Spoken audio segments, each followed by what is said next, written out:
There are discoveries in this world that were never meant to be found, and structures whose purpose was forgotten almost as soon as they were created. Across continents and across thousands of years, humans carved stone, buried their dead, experimented with nature, and left behind traces that still refuse to explain themselves. In this documentary, we move through a series of real archaeological mysteries, from unfinished monuments and empty coffins to bodies preserved by ice, bogs, and desert air. These are not legends or myths, but physical evidence that challenges what we think we know about ancient knowledge, belief, and intention. The Princes in the Tower. In the late 15th century, at the very heart of London's political power, two boys entered a fortress that symbolized royal authority and protection. They were not prisoners in the ordinary sense. They were princes of England, heirs to the throne, and their presence inside the Tower of London was officially described as temporary, necessary, and safe. They were never seen again. The story of the princes in the tower is not a mystery built on rumor alone. It is a historical event documented by chroniclers, shaped by power struggles, and sealed by silence. Its unsettling nature comes not from lack of context, but from how completely certainty disappears once the children pass behind stone walls. The two boys were Edward V, aged 12, and his younger brother Richard of Shrewsbury, aged 9.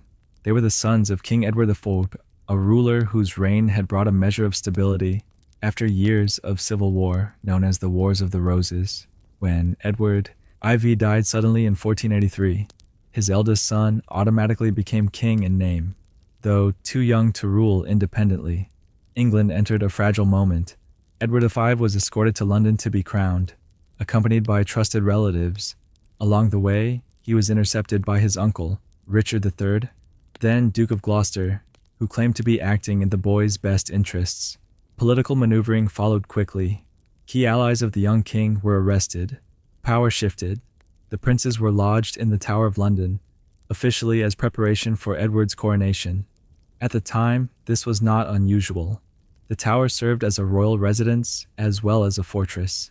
But as weeks passed, the coronation was delayed, then abandoned entirely.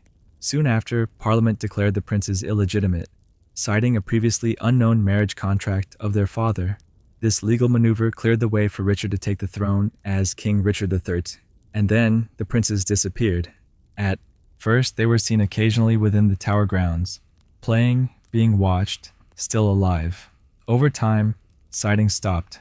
Questions were asked quietly, then more urgently. No public explanation was offered.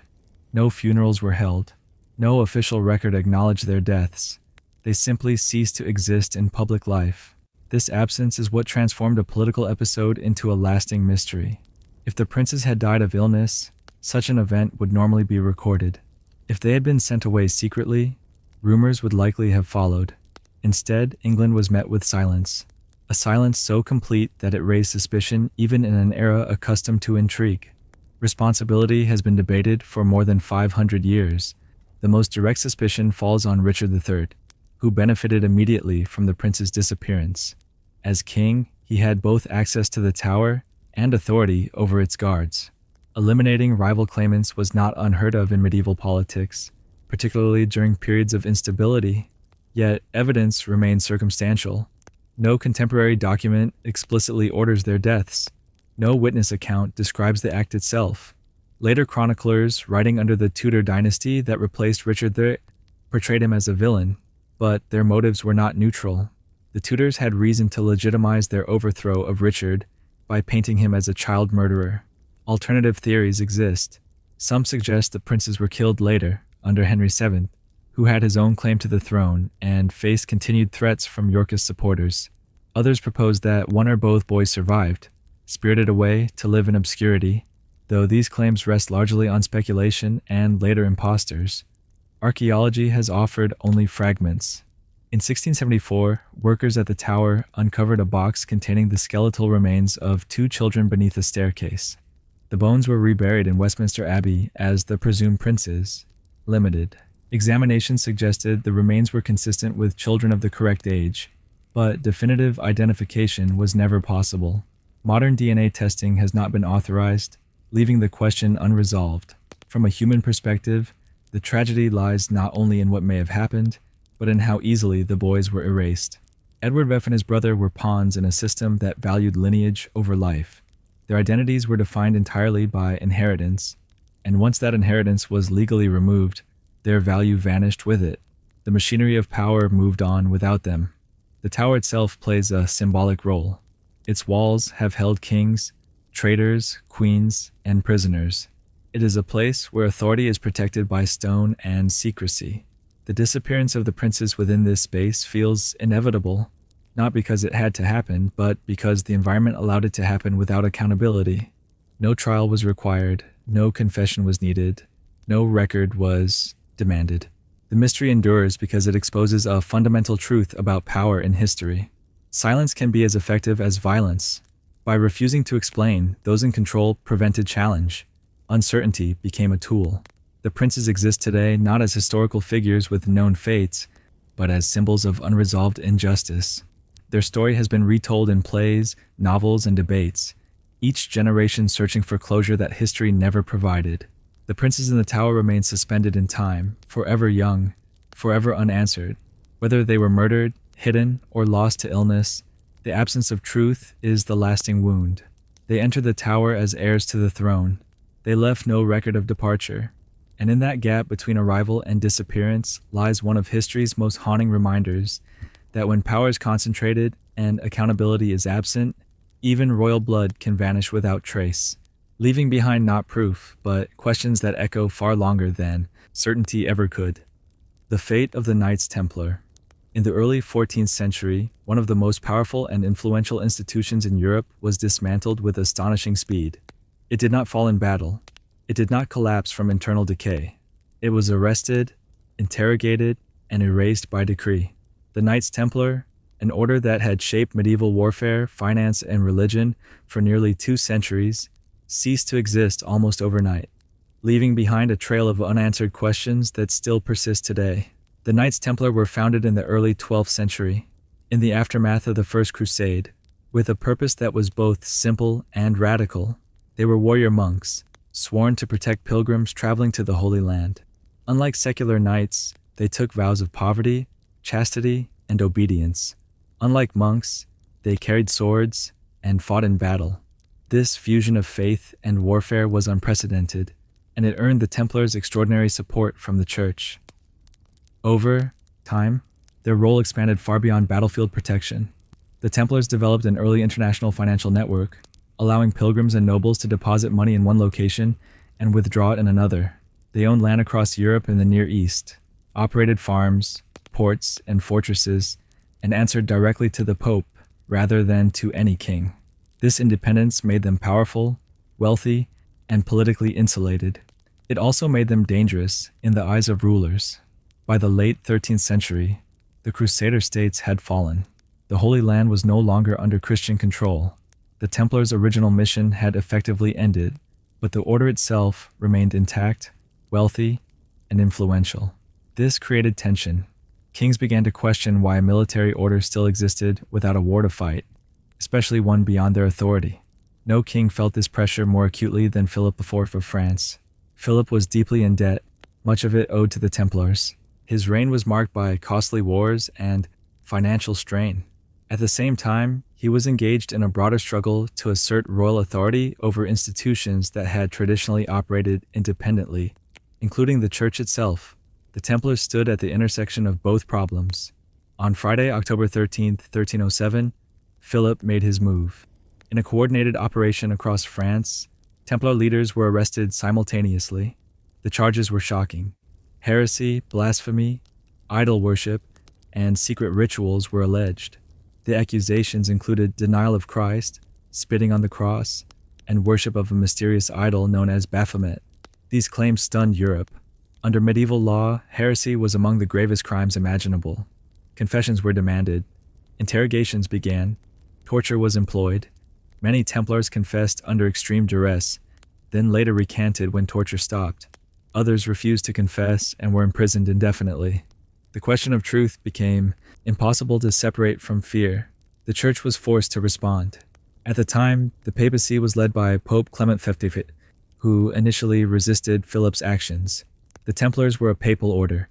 Arresting them without papal consent violated established authority. Clement attempted to investigate independently, sending commissions to question the accused, but political reality intervened. Philip applied pressure relentlessly. Public opinion had been shaped by the confessions. The church faced the risk of appearing to protect heretics. Eventually, Clement yielded. In 1312, at the Council of Vienne, the Knights Templar were formally dissolved, not explicitly declared guilty of heresy, but suppressed for the good of the church. This distinction mattered. The order was ended without a definitive judgment of guilt. Templar property was transferred, at least on paper, to the Knights Hospitaller. In practice, much of it remained under royal control. Leaders of the order faced grim fates. Jacques de Molay, the last Grand Master, initially confessed under torture, later recanted publicly. For this defiance, he was burned at the stake in 1314. According to legend, de Molay cursed the king and the pope from the flames. Within a year, both were dead. From a human perspective, the destruction of the Templars is unsettling because it exposes how fragile institutional power becomes once political protection is withdrawn. The order had wealth, land, soldiers, and international reach. None of it mattered when authority turned against them. The accusations themselves raise enduring questions. Were the Templars guilty of secret practices? Some historians suggest that initiation rituals may have included symbolic acts misunderstood or exaggerated by interrogators. Others argue that the charges were fabricated entirely, shaped to justify seizure of assets and elimination of debt. No physical evidence of idol worship or organized heresy has ever been conclusively identified. What remains is documentation of confession under torture, recantation under freedom, and silence under imprisonment. This ambiguity has fueled centuries of speculation. Legends emerged claiming the Templars hid vast treasures, secret knowledge, or sacred relics before their arrest. Some stories link them to the Holy Grail. Others suggest they escaped to Scotland, Portugal, or beyond, continuing secretly under different names. While these narratives lack solid evidence, they reflect discomfort with the idea that an order so powerful could be destroyed so completely without leaving something unresolved behind. More grounded explanations focus on politics rather than mystery. The Templars were victims of a shifting balance of power. Medieval Europe was transitioning from feudal systems toward centralized monarchies. Independent military orders no longer fit this emerging structure. The Templars' autonomy became intolerable. Their fate was a warning. No institution, no matter how sacred or powerful, was beyond reach of the state. The fate of the Knights Templar stands not as proof of hidden conspiracies, but as evidence of how fear, debt, and authority can converge to erase an entire institution. The order did not fall because it failed its mission. It fell because its mission no longer protected it. The arrests were planned, the confessions were forced, the dissolution was final, and in the silence that followed, the Knights Templar passed from living power into historical shadow, leaving behind a legacy shaped not by what they may have hidden, but by how swiftly power can turn certainty into accusation, loyalty into liability, and an order sworn to protect others into one that could not protect itself.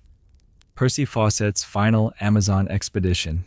In 1925, at a time when much of the world had already been mapped, categorized, and claimed, there were still places that resisted definition. Vast regions of the Amazon rainforest remained unexplored by Western science, marked on maps with blank spaces and uncertain boundaries. It was into this uncertainty that Percy Fawcett chose to disappear, driven by a conviction that would ultimately cost him his life. Percy Fawcett was not a reckless adventurer chasing fantasy. He was a disciplined British Army officer, a trained surveyor, and an experienced explorer who had already completed multiple expeditions into South America. He was methodical, physically resilient, and deeply respected by those who understood the difficulty of the terrain he worked in. His belief in a lost ancient city hidden within the Amazon was not born from imagination alone, but from years of observation, indigenous accounts, and fragments of historical texts. He called this city Z.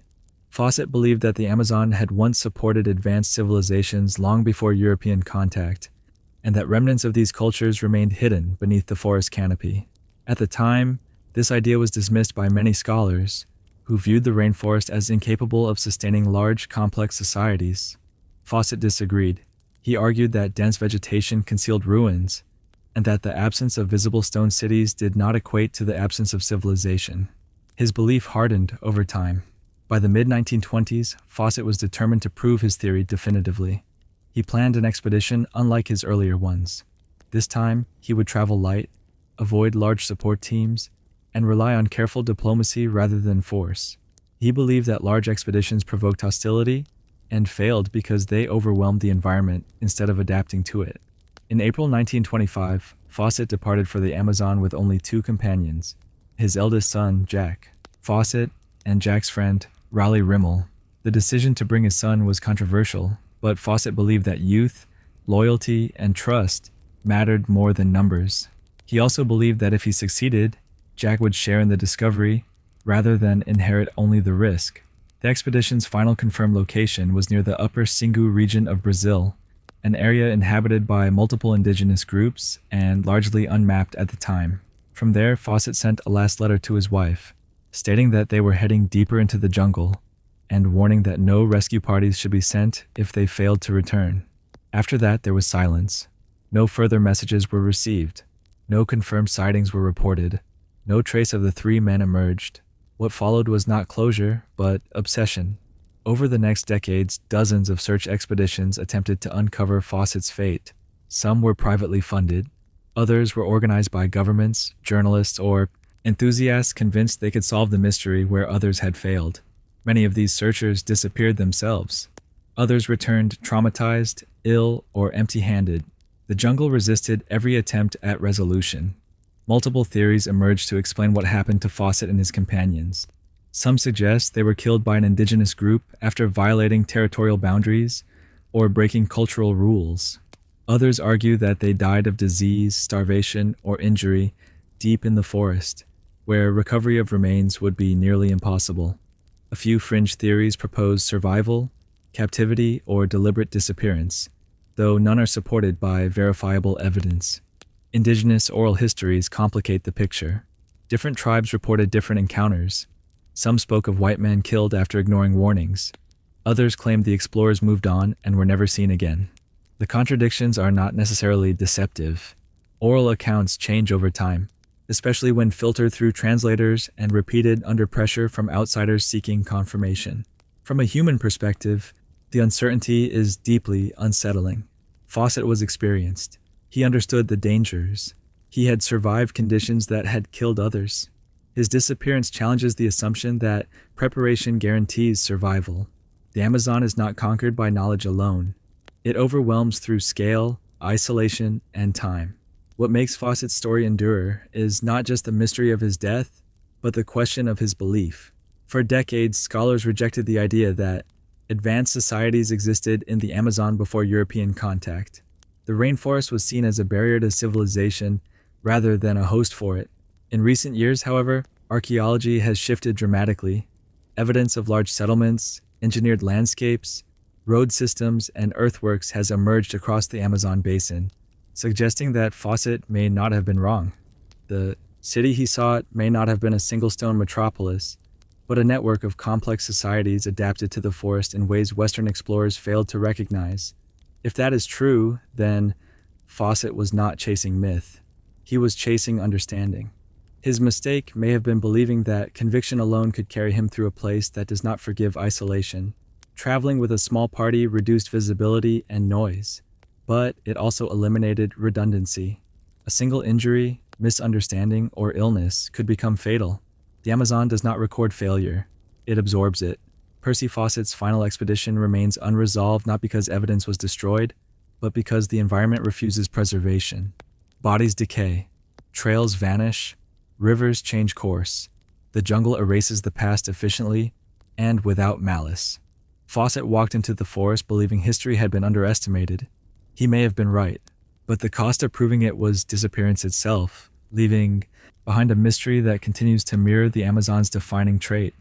Vast, complex, and resistant to simple explanation, reminding us that some explorations end not with discovery, but with silence that forces future generations to rethink what they believe they already understand.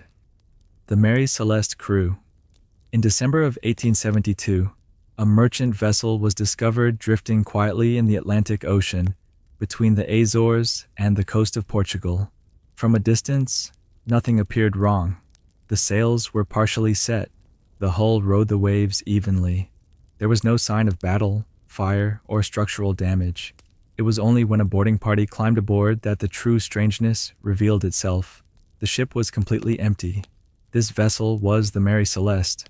The discovery was made by another ship, the Dei Gratia, whose crew recognized the Mary Celeste as a familiar merchant brigantine that had departed New York weeks earlier bound for Genoa, Italy.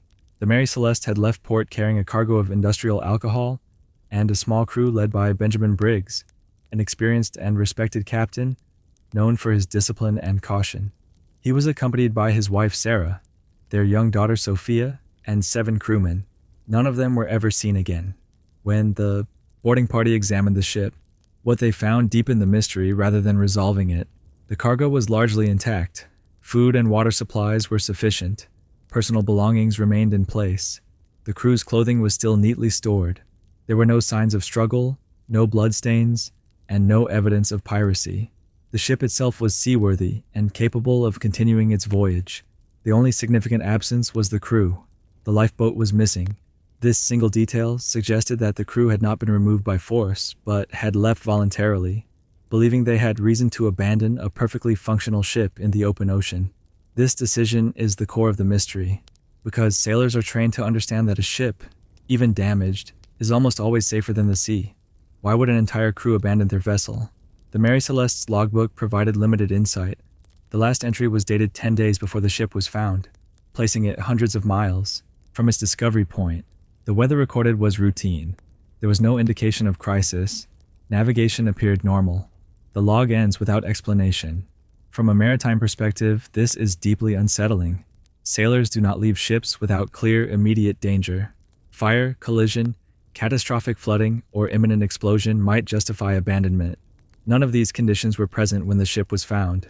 Early speculation turned toward piracy or mutiny, but evidence didn't support either theory. Pirates would have taken valuables and cargo.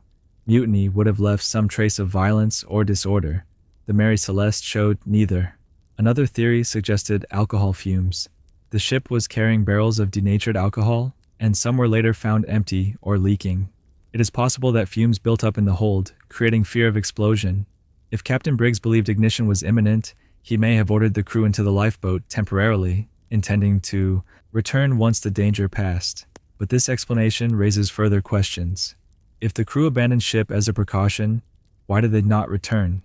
Why was the lifeboat never found? Why were navigational instruments, including the sextant and chronometer, missing, suggesting preparation for continued travel rather than a brief evacuation? Weather is another factor. Some researchers suggest that rough seas or a sudden storm may have separated the lifeboat from the ship after abandonment, leaving the crew adrift and doomed. But no storm damage was evident on the Mary Celeste. The sails were set in a way that suggests the ship had been left under control, not fleeing danger. From a human perspective, the mystery persists because the behavior does not align with known maritime decision-making. Captain Briggs was not inexperienced. He was not reckless. He had his family aboard, which would have made him more cautious, not less. Leaving a stable ship with a child in tow would require an overwhelming sense of threat. What threat could outweigh the certainty of open sea? The investigation that followed did little to clarify matters. Legal proceedings focused on salvage rights rather than causes. Suspicion briefly fell on the crew of the Dei Gratia, but no evidence supported wrongdoing. The Mary Celeste was eventually returned to service, though its reputation was permanently damaged. Over time, the story grew.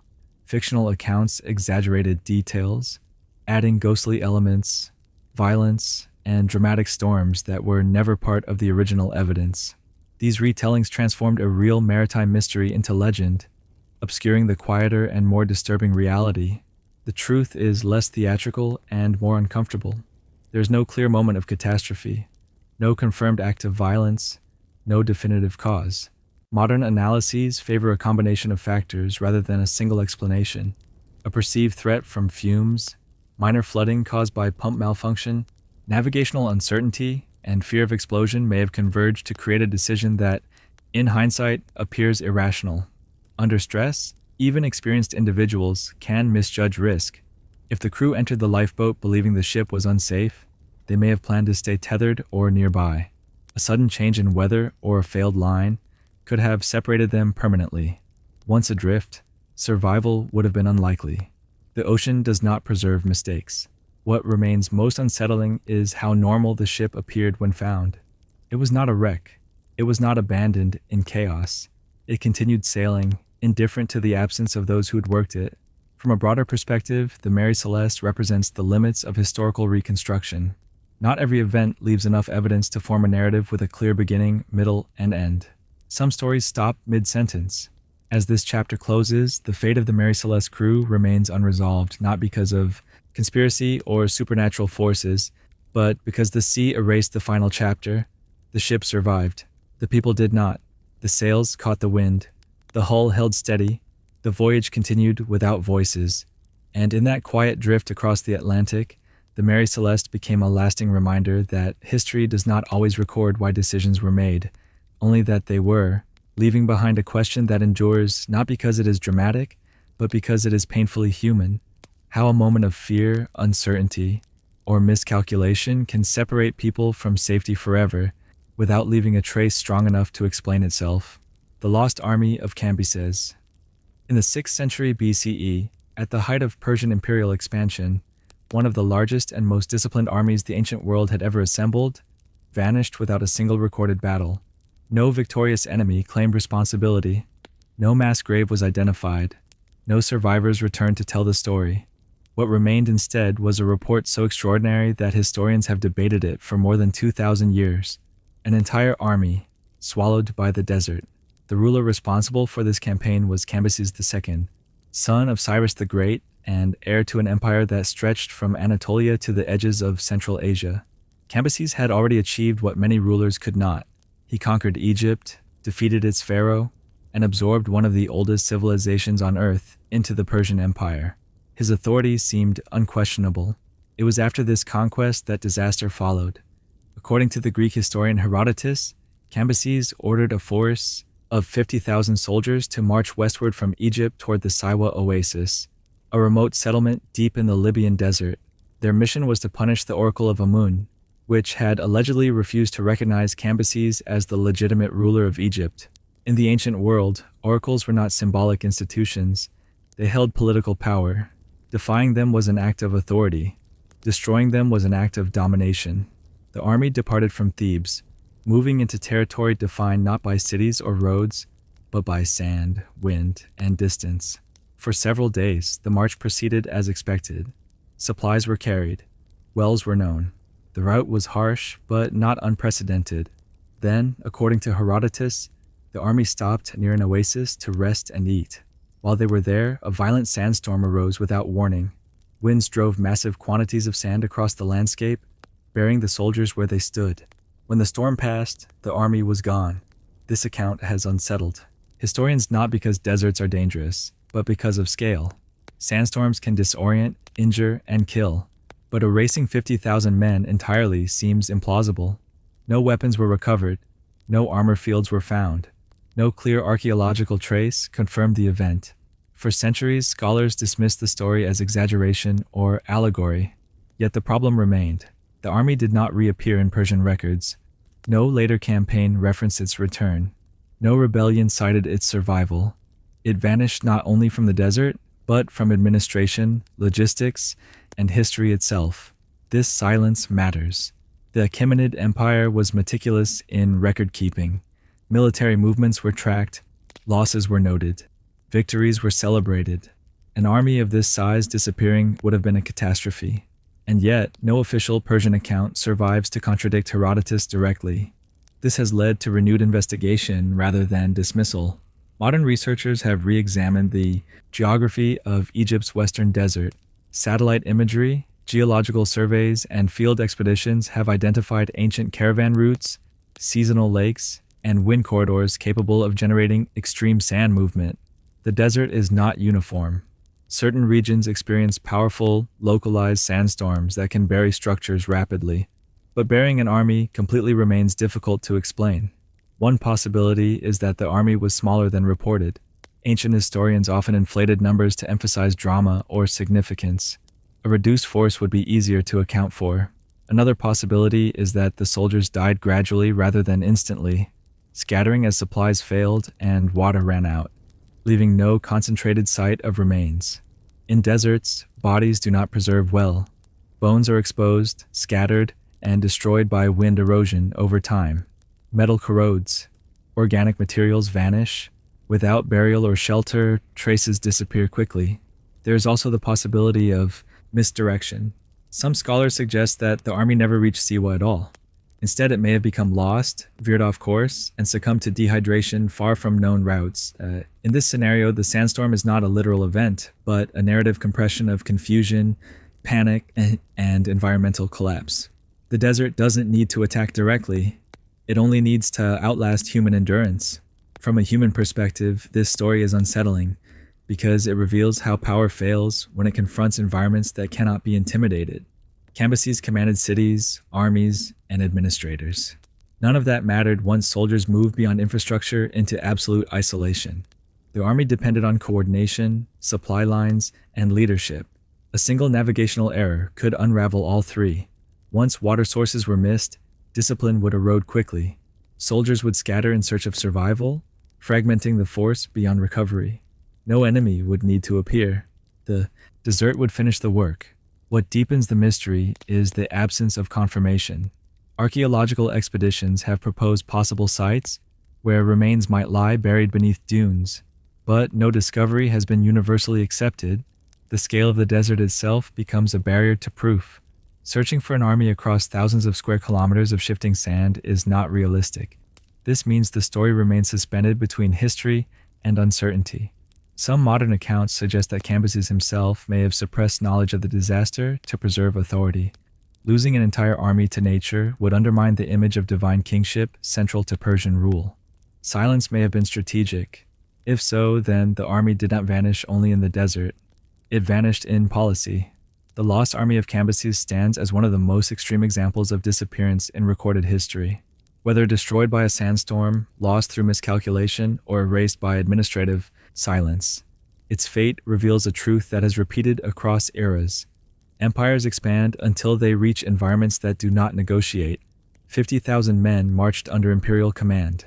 None returned, and in the endless movement of sand across the western desert, the army of Cambyses remains not as a solved mystery, but as a reminder that history does not always preserve the evidence needed for certainty, leaving us instead with a story where the absence of proof is itself the final trace, carried forward by wind, memory, and the uncomfortable knowledge that sometimes entire chapters of human experience are erased not by enemies, but by the world itself.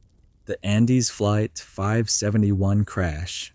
On October 13, 1972, a military aircraft operated by the Uruguayan Air Force departed Montevideo carrying a rugby team, their friends, and family members on what was meant to be a routine journey to Chile. The passengers were young, confident, and unfamiliar with the environment they were about to enter. The flight was Uruguayan Air Force Flight 571, and within hours, it would become one of the most extreme survival stories ever recorded. The aircraft crossed into the Andes Mountains under poor weather conditions. Thick cloud cover obscured visual navigation, and turbulence made altitude judgment difficult. Believing they had already cleared the mountain range, the pilots began descending early. In reality, the plane was still surrounded by peaks rising higher than their flight path. At 3:34 p.m., the aircraft clipped a mountain ridge. The tail tore away. The wings followed. What remained of the fuselage slammed into a glacier and slid violently across the ice before coming to rest at over 11,700 feet above sea level. The crash killed several passengers instantly. Others were left injured, trapped in freezing temperatures with no immediate hope of rescue. The survivors quickly realized that the environment, not the crash itself, would determine their fate. The Andes are not forgiving. Temperatures plunge far below freezing at night. Oxygen is thin. Snow blindness, dehydration, and exposure become immediate threats. The wreckage provided minimal shelter. Food was almost non-existent. Radio contact was lost. They were surrounded by endless white terrain with no clear sense of direction. Early optimism faded quickly. Search and rescue operations were launched across the Andes, but visibility was poor, and the fuselage blended into the snow. After days of searching, authorities officially called off the effort. The survivors learned of this decision through a small radio they managed to repair inside the wreckage. At that moment, hope shifted into something else entirely. They understood that no one was coming. From that point forward, survival depended on decisions no one should ever have to make. Food supplies ran out within days. Chocolate, wine, and small snacks were divided carefully, then disappeared. The environment offered no plants, no animals, no water except snow that had to be melted using limited fuel. The group weakened rapidly. Injuries worsened. Infections spread. The cold never stopped. Inside the fuselage, they established a fragile system of cooperation. Leadership emerged organically. Responsibilities were assigned. Morale was guarded carefully. Prayer, conversation, and shared memory became as important as physical survival. But the body demands energy, and without calories, the human system shuts down. Eventually, the survivors confronted a reality that would define the story forever. There was only one available source of nutrition. The bodies of those who had died in the crash were preserved by the cold. After days of debate, moral struggle, and collective agreement, the survivors made a decision rooted not in desperation, but in logic. They were not choosing death over life.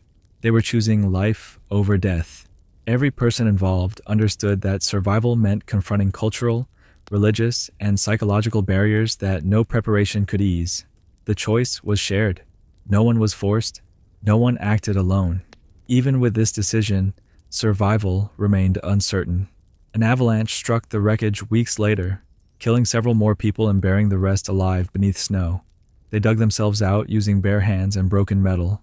Darkness returned. The group was reduced again. At this point, remaining still meant death.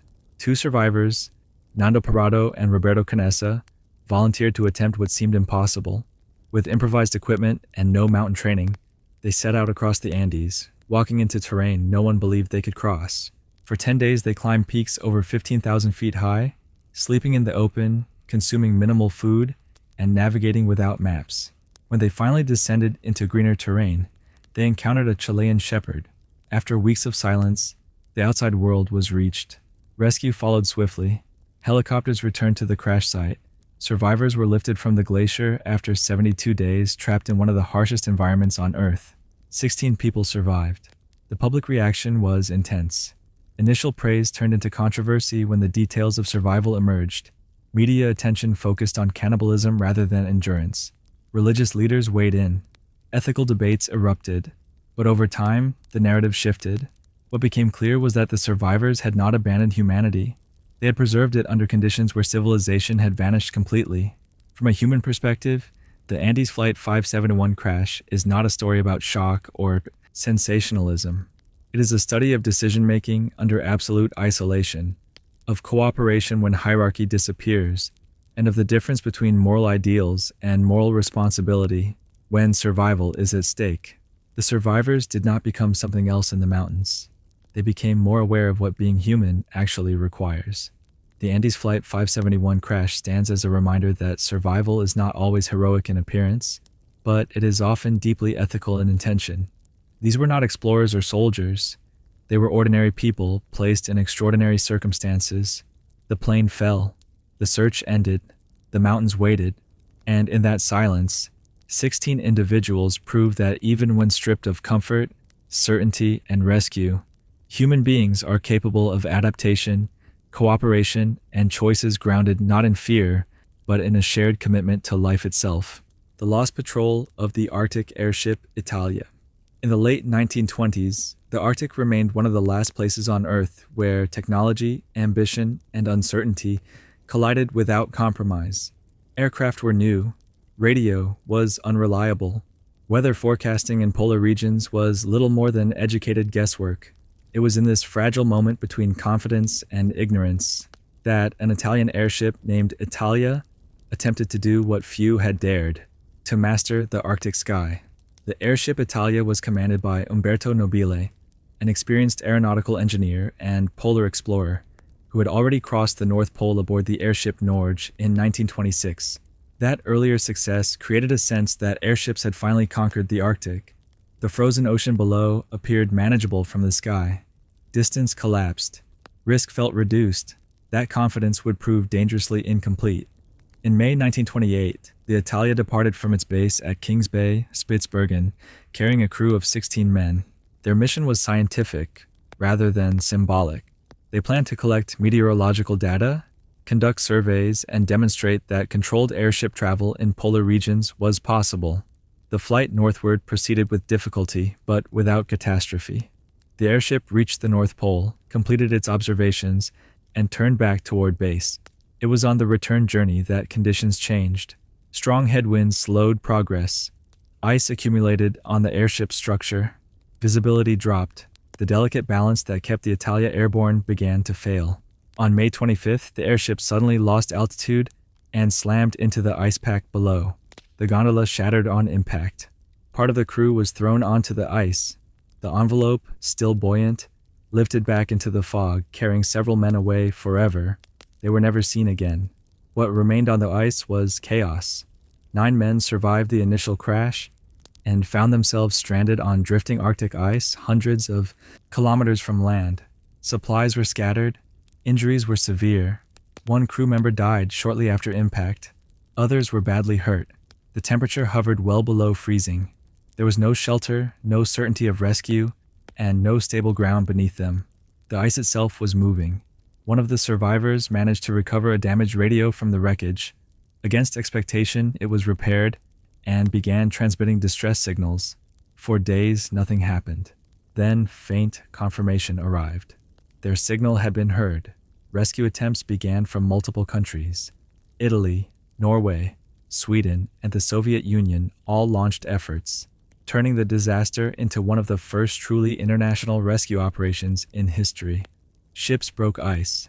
Aircraft searched blindly over endless white. Coordination was slow. Communication failures were frequent. The Arctic resisted organization. Meanwhile, on the ice, survival became routine through discipline rather than hope. The survivors established a camp using salvaged materials. They erected a tent dyed red for visibility, which would later become known as the Red Tent. Rations were divided carefully. Morale fluctuated. The injured worsened. Decisions became increasingly difficult. One of the most controversial moments came when Umberto Nobile himself was evacuated early due to injury, leaving others behind. This decision would haunt him for the rest of his life. Critics accused him of abandoning his men. Supporters argued that his survival helped coordinate rescue efforts. History has never fully resolved the judgment. The Arctic does not allow moral clarity. Several men attempted to walk across the ice to seek help. Some disappeared. Others died. One rescuer, the famed Norwegian explorer Roald Amundsen, vanished while searching for the Italia survivors. His aircraft was lost over the Barents Sea, adding another layer of tragedy to the event. Weeks passed. The ice shifted constantly, threatening to separate the survivors or break apart beneath them. Hunger weakened bodies. Frostbite set in. Psychological strain became as dangerous as the cold, yet discipline held. Routine continued. Signals were transmitted daily. Finally, after more than a month on the ice, rescue arrived. Soviet icebreakers succeeded where others could not. The remaining survivors were recovered and brought to safety. Not everyone was saved. Several crew members of the Italia were never found, either carried away in the airship envelope or lost during attempts to reach help. From a human perspective, the disaster of the Italia is not a story about failure of courage or intelligence. It is a story about the limits of technology in environments that do not tolerate error. Airships were elegant solutions for exploration, but in the Arctic, elegance collapses quickly under ice, wind, and isolation. The Arctic punished assumptions. It punished the belief that air superiority equaled control. It punished reliance on machines without redundancy. It punished confidence built on a single previous success. The tragedy also reveals something quieter and more enduring. Survival depended not on heroics, but on cooperation, patience, and the ability to accept help from unexpected places. International rivalry dissolved when human lives were at stake. The Arctic forced cooperation because it allowed no alternative. The lost patrol of the airship Italia remains one of the defining moments of polar exploration. It sits at the boundary between the age of heroic exploration and the age of technological ambition, reminding us that progress does not eliminate risk. It only changes its shape. The sky failed. The ice moved. Men waited. And in that waiting, the Arctic delivered its lesson once again, that in places where nature controls every variable, survival belongs not to the strongest machine or the boldest plan, but to those who adapt, endure, and accept that some environments will always demand more than technology can offer. The Lost Expedition of André's Balloon. At the end of the 19th century, when much of the world believed that technology could overcome any natural boundary, one man became convinced that the Arctic could be crossed not by ships, sleds, or dogs, but by the air itself. His plan was bold, elegant, and deeply flawed, and it would lead to one of the most haunting disappearances in the history of exploration. The man was Salomon August André, a Swedish engineer whose confidence in human ingenuity matched the optimism of his era.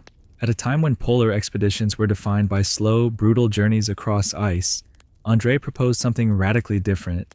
He believed a hydrogen balloon could carry men across the Arctic Ocean, drifting over the North Pole and landing safely on the far side of the world. The Arctic, in his vision, was no longer an obstacle. It was a corridor.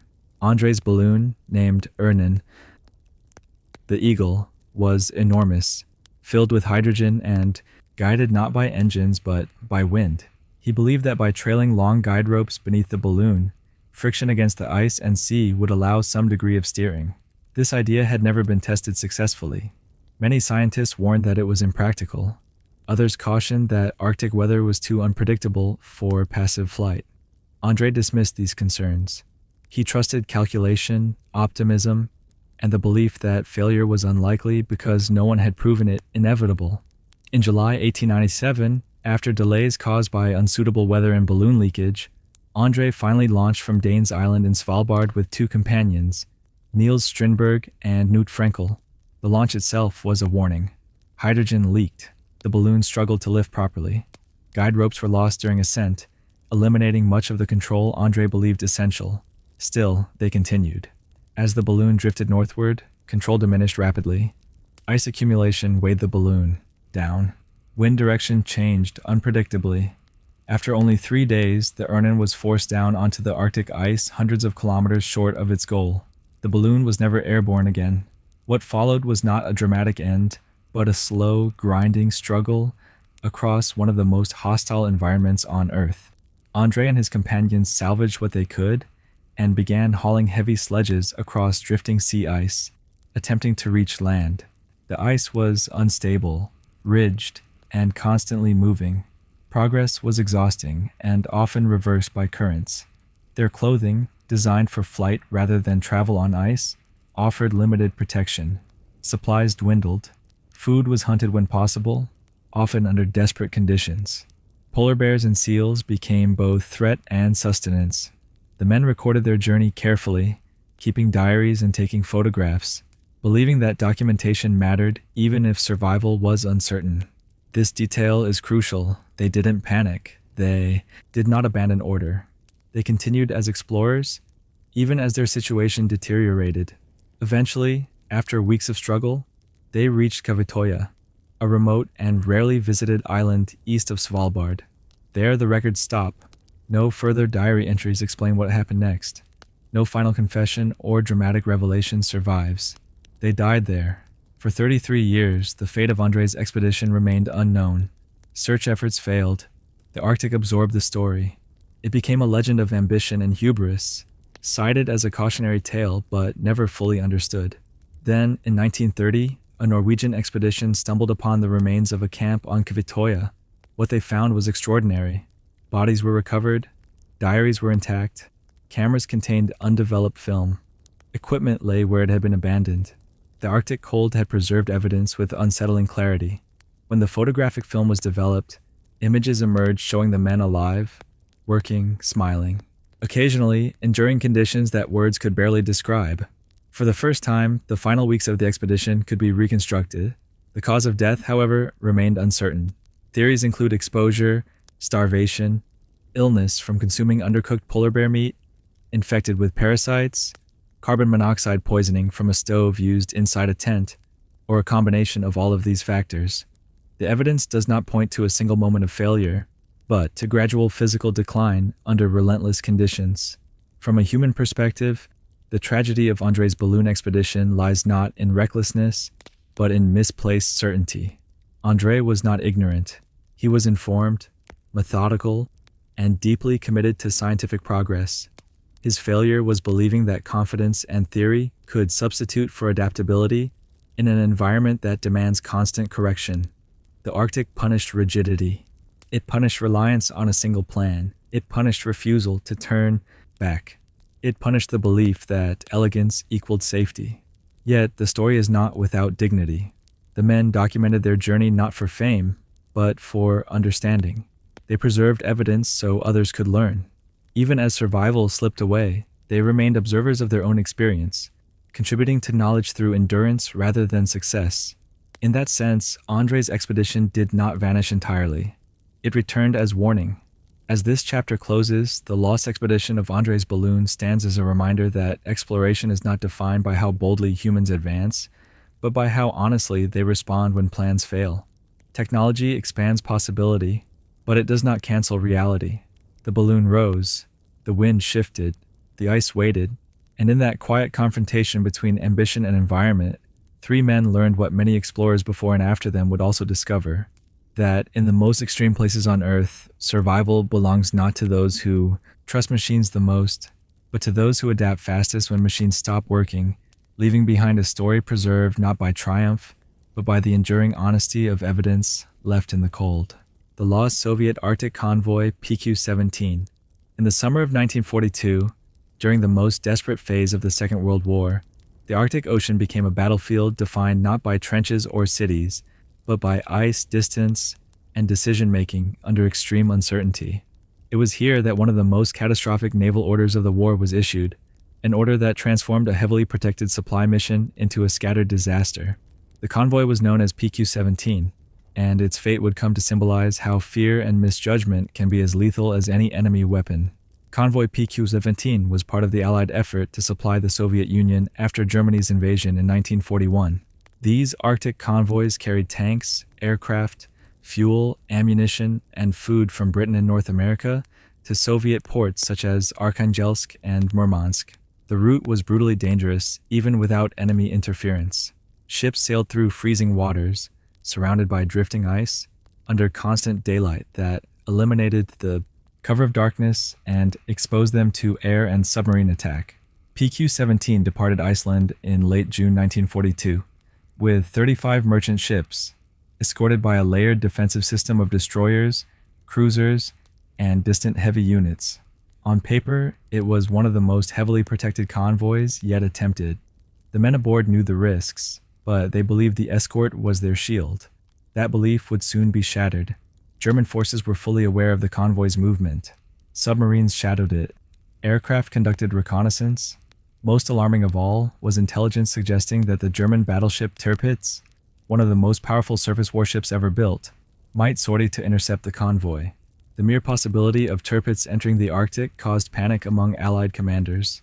The loss of such a battleship would be catastrophic for Germany, but its presence alone could annihilate lightly armored merchant ships. On July 4, 1942, the unthinkable happened. The Admiralty in London issued an order for the convoy to scatter and for the close escort to withdraw westward. The reasoning was that a dispersed convoy would be harder for a surface raider to destroy all at once, and that escort ships should avoid engagement with Tirpitz at all costs.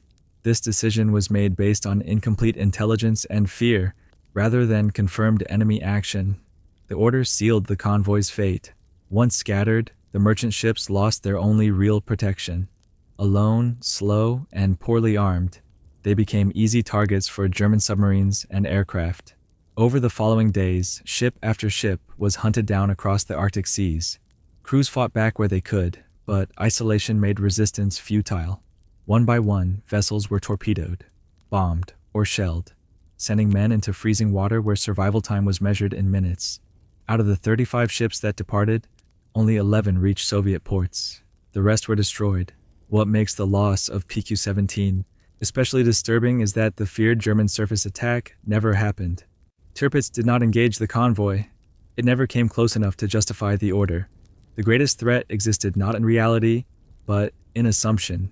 From a human perspective, the tragedy lies in trust. The sailors aboard PQ-17 trusted that the system around them would function, that command decisions were grounded in clarity, and that protection would remain intact. When the order came to scatter, it did not feel like strategy, it felt like abandonment. Survivors later described the psychological impact as devastating. Ships disappeared over the horizon, never to be seen again. Radio silence followed. Men listened to distant explosions, knowing others were being destroyed while unable to help. The Arctic amplified every sound and every fear. The aftermath of PQ-17 forced the Allies to confront uncomfortable truths. The convoy system, designed to protect through unity, had been undone by a single, centralized decision. The episode revealed how intelligence errors, compounded by caution at the highest levels, could produce consequences worse than enemy action itself. Investigations followed. Blame was quietly distributed and then absorbed by bureaucracy. Official explanations emphasized the difficulty of Arctic warfare rather than the flawed decision-making process. For the men who survived, explanations mattered less than memory. They remembered ships burning in daylight. They remembered bodies in icy water. They remembered being told to scatter and realizing what that meant. Historically, PQ-17 became a turning point. Later convoys maintained close escort regardless of surface threats, and losses decreased. The lesson was learned, but at enormous cost. The lost Soviet Arctic convoy PQ-17 stands as a reminder that disasters are not always the result of overwhelming enemy force. Sometimes they emerge from fear, uncertainty, and decisions made far from the people who must live with their consequences. The ships sailed together, the order broke them apart, and in the frozen waters of the Arctic, PQ-17 remains not just a wartime loss, but a warning carried forward through history, showing how quickly protection can turn into vulnerability when cohesion is replaced by panic, and how, in war, the most dangerous moment is often not when the enemy attacks, but when command loses confidence in its own plan. The Tunguska survivors' accounts. In the early hours of June 30, 1908, in one of the most remote regions on Earth, something entered the atmosphere above central Siberia and transformed an ordinary morning into an event that would remain scientifically unresolved for more than a century. What makes the Tunguska event different from many other historical mysteries is not only its scale, but the fact that people survived it and described what they saw, heard, and felt. Their accounts do not read like mythology. They read like shock, confusion, and physical reality, overwhelming human understanding. The region affected lay near the Tunguska River, an area sparsely populated by Evenki reindeer herders, hunters, and small trading communities. Life there followed rhythms shaped by weather, animals, and movement rather than clocks or calendars. On that morning, people were awake, tending fires, preparing food, and moving across open land when the sky changed without warning. Survivors consistently described a sudden brightness, far more intense than the sun, appearing in the northern sky. Some thought a second sun had risen. Others believed the sky itself had caught fire. Witnesses reported a blinding flash followed by intense heat, so strong that clothing felt as though it might ignite and skin burned as if exposed to open flame. The heat did not last long, but it was enough to cause panic. Moments later, sound arrived. Not thunder in the familiar sense, but a sequence of explosions, rolling across the landscape with a force that knocked people off their feet. Windows shattered hundreds of kilometers away. Wooden structures collapsed. Reindeer were thrown into the air. Trees snapped and fell in a radial pattern away from a central point, flattening more than 2,000 square kilometers of forest. People felt the ground move beneath them. Some described being lifted and thrown backward by an invisible force. Others reported a pressure wave that made it difficult to breathe, followed by silence so complete it felt unnatural. For a brief moment, many believed the world had ended. And then it was over. There was no crater, no impact site, no visible object. This absence became the defining problem. Survivors spoke of strange phenomena following the explosion. Nights remained bright for days across Europe and Asia, with skies glowing enough to read by at midnight. Dust and particles in the upper atmosphere scattered sunlight in unfamiliar ways. Animals behaved erratically. Forests smoldered but didn't burn completely. For the Evenki people closest to the epicenter, the experience was traumatic and deeply disruptive. Some avoided the area for years, believing it cursed or dangerous. Oral histories passed down through generations preserved descriptions of fire from the sky and a force that flattened the land without leaving wounds. Importantly, many accounts were recorded decades later when scientists finally reached the region. The first major scientific expedition did not arrive until 1927, nearly 20 years after the event. By then, physical evidence had been altered by time, weather, and regrowth. What remained strongest were the stories told by those who had lived through it. These accounts were collected, compared, and analyzed not as folklore, but as eyewitness testimony. What emerges from these testimonies is consistency. People described a bright object moving across the sky. They described heat before sound. They described a shockwave powerful enough to flatten forests. They did not describe an impact. This created tension between observation and expectation. At the time, scientists expected explosions of that magnitude to leave craters. Tunguska did not. The forest lay flattened like matchsticks, but the ground beneath was largely intact. From a human perspective, this made the event deeply unsettling. People had experienced something physically real and overwhelmingly violent, yet it did not conform to known categories. It was not a storm. It was not an earthquake. It was not war. Survivors struggled to explain it using language available to them. Some described it as a falling star, others as fire sent by spirits, others as a soundless weapon. Modern science now suggests that the Tunguska event was caused by a large meteoroid or comet fragment exploding in the atmosphere rather than striking the ground. This airburst would explain the lack of a crater, the radial tree fall, and the intense heat and pressure felt by witnesses. Yet even this explanation leaves uncertainties regarding composition, size, and exact behavior. What survivors' accounts provide is scale. They allow scientists to estimate altitude, energy release, and direction of travel. Without these human testimonies, Tunguska might have been dismissed as rumor or misreported natural disaster. Instead, it stands as one of the clearest examples of how eyewitness experience becomes critical data when physical evidence is incomplete. The emotional impact should not be underestimated. Survivors lived the rest of their lives knowing they had witnessed something rare and terrifying. Many believed they had been spared intentionally, though spared from what they could not define. Children grew up hearing stories of a morning when the sky exploded, and adults avoided the blast zone long after vegetation returned. This lingering fear speaks to something fundamental. Humans are accustomed to danger that comes from land, weather, or other people. Tunguska came from above, without warning, without negotiation, and without explanation. It challenged the assumption that the sky was passive. The Tunguska survivors' accounts remind us that history is not only recorded in documents and measurements, but in memory, fear, and physical sensation. These people did not understand astrophysics, but they understood heat, force, and shock. They felt the air turn violent. They saw the sky break, open. They lived to describe it. And in doing so, they preserved the most important evidence of all, the human experience of an event that still resists full explanation, showing us that even when science struggles to reconstruct the past, the voices of those who were there remain essential, grounding extraordinary phenomena in lived reality rather than abstraction. The Unsolved incident. In the early 19th century, during a period when Japan was largely closed to the outside world, an event was recorded by scholars, artists, and officials that didn't fit comfortably within the boundaries of known experience. It did not involve war, conquest, or natural disaster. Instead, it involved an object that arrived quietly from the sea, carrying with it a person who could not be explained using the language, customs, or expectations of the time. This event became known as the Unsolved incident. It occurred during the Edo period in Japan, a time defined by isolationist policy, strict social order, and meticulous record-keeping. Foreign contact was tightly controlled.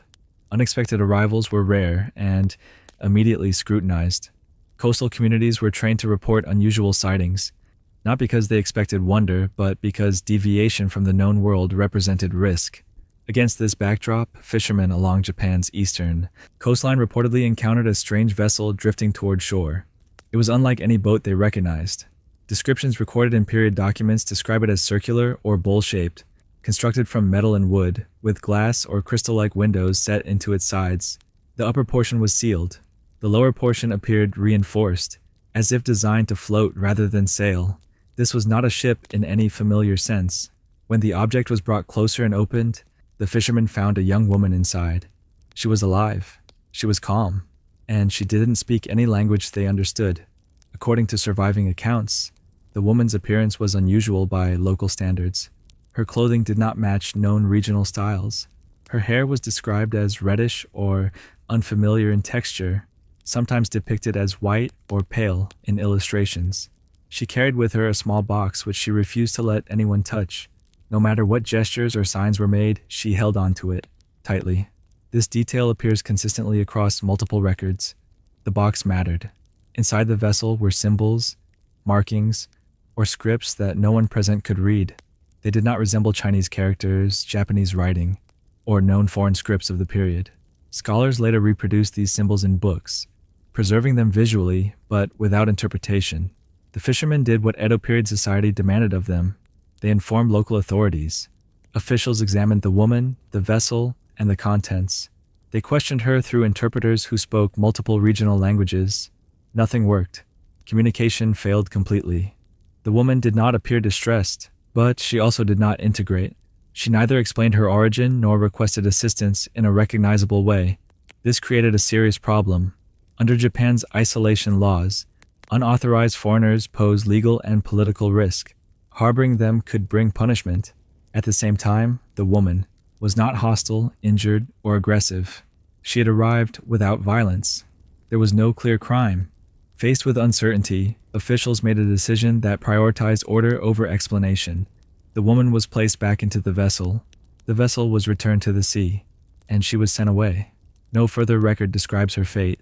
What makes the Utsurobun incident remarkable is not that it sounds strange, but that it was documented repeatedly in serious texts. Accounts appear in works such as Toan Shosetsu and Ume no Chiri, collections that mixed unusual events with scholarly commentary rather than folklore. The authors did not frame the incident as a ghost story or myth. They treated it as an unresolved encounter. This matters. Edo period scholars were skeptical by nature. They categorized, compared, and debated. The inclusion of the Utsurobune suggests that the event was considered credible enough to record, even if it could not be explained. From a human perspective, the incident is unsettling because it reveals how societies respond when something appears that does not fit any existing category. The fishermen did not panic. The officials did not attack. Instead, they attempted classification. When classification failed, they chose removal. Not hostility, not curiosity, but containment through distance. Many modern interpretations have attempted to retroactively explain the incident. Some suggest the woman was a foreign castaway from Russia or another distant land, carried by currents in a lifeboat or experimental craft. Others argue the vessel's shape and materials do not match known shipbuilding traditions of the time. The box she guarded has been interpreted as containing ashes, relics, or something culturally taboo. None of these explanations resolve all elements of the story. If she was a foreigner, why was her vessel so unusual? If the vessel was experimental, why no records elsewhere? If the story was symbolic, why the consistency across sources? More speculative theories propose extraordinary origins, but such interpretations say more about modern imagination than Edo period reality. The historical value of the Utsurobune lies not in speculation, but in documentation of response. The people involved did not ask what the woman symbolized. They asked what to do with her. This distinction matters. It grounds the story in lived decision-making rather than myth-making. The woman was not integrated because integration required explanation. She was not imprisoned because she posed no threat. She was not celebrated because celebration required meaning. Without meaning, distance became the safest option. This response reveals something timeless about human systems. When faced with the unfamiliar, societies do not always destroy or embrace it. Sometimes they simply remove it from view. The Utsurobune incident remains unresolved not because evidence is lacking, but because the evidence leads to no single conclusion. A vessel arrived. A woman emerged. Records were made. Decisions were taken. And the sea reclaimed the unanswered questions. The drawings remain. The texts remain. The explanation does not. And in that gap between observation and understanding, the Utsurobune continues to exist not as proof of the extraordinary, but as a quiet historical moment where ordinary people encountered something they could not place within their world, and chose resolution through separation, leaving behind a story that endures precisely because it resists every attempt to make it fit comfortably into what we already believe we know. The Nazca Mummies Controversy. In the arid desert of southern Peru, where the land preserves what time would normally erase, a series of discoveries emerged that reignited one of archaeology's most difficult tensions: the line between evidence and interpretation. The objects at the center of this debate became known collectively as the Nazca mummies, and from the moment images of them surfaced, they provoked fascination, disbelief, and intense controversy in equal measure.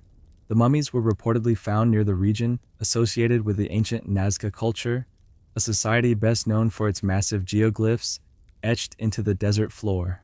This environment, extremely dry and stable, has long been capable of preserving organic remains with unusual clarity. Bodies buried here can survive for centuries, sometimes millennia, retaining skin, hair, and even internal structures.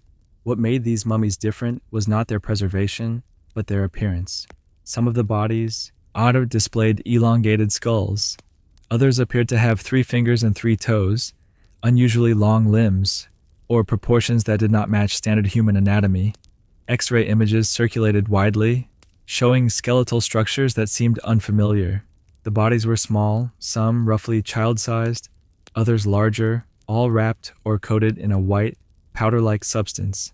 Almost immediately, explanations diverged. Supporters of extraordinary interpretations claimed the mummies represented a non-human species, possibly extraterrestrial, ancient hybrids, or an unknown branch of humanoid evolution. Skeptics countered that the remains were fabricated, manipulated, or misinterpreted, assembled from human and animal bones to create sensational forms. The debate escalated quickly, not because of what was known, but because of how the discoveries were presented. Unlike controlled archaeological excavations, the Nazca mummies entered public awareness through private collectors, media platforms, and unsanctioned releases. Provenance was unclear. Chain of custody was broken. Documentation was incomplete. These factors alone raised serious concerns within the scientific community. Archaeology depends on context. Without knowing exactly where an object was found, how it was buried, and what surrounded it, interpretation becomes speculation. The desert preserves bodies well, but it also preserves hoaxes just as efficiently. X-ray and CT scans conducted on some of the mummies revealed further complexity. In certain cases, bones appeared misaligned, joints lacked expected wear patterns, and anatomical structures did not always function in ways consistent with living organisms. Critics argued this suggested artificial assembly rather than biological reality. Others responded that ancient cultural practices could explain some anomalies. The region has a documented history of cranial modification, where skulls were intentionally shaped during infancy for social or ritual reasons. This practice can produce elongated crania without implying non-human origin, but the finger and toe structures remain difficult to explain. Were these deformities, pathological conditions, cultural modifications, or evidence of manipulation? Different laboratories produce different conclusions, often based on limited samples and varying methodologies. Some tests suggested organic age consistent with ancient remains. Others raised red flags about modern contamination or construction. This inconsistency deepened the controversy rather than resolving it. From a human perspective, the Nazca mummies controversy reveals how easily the search for meaning can outpace verification. Once images circulate, interpretation becomes emotional. Belief hardens quickly, especially when discoveries appear to challenge established understanding. The scientific process, by contrast, moves slowly. Extraordinary claims require extraordinary evidence, not because scientists are resistant to new ideas, but because history is full of convincing errors that collapsed under scrutiny. Without rigorous excavation records, peer-reviewed analysis, and transparent data, conclusions remain provisional at best. Another critical issue is ethics. If the mummies are human, then their treatment raises serious concerns about respect for the dead, cultural heritage, and exploitation.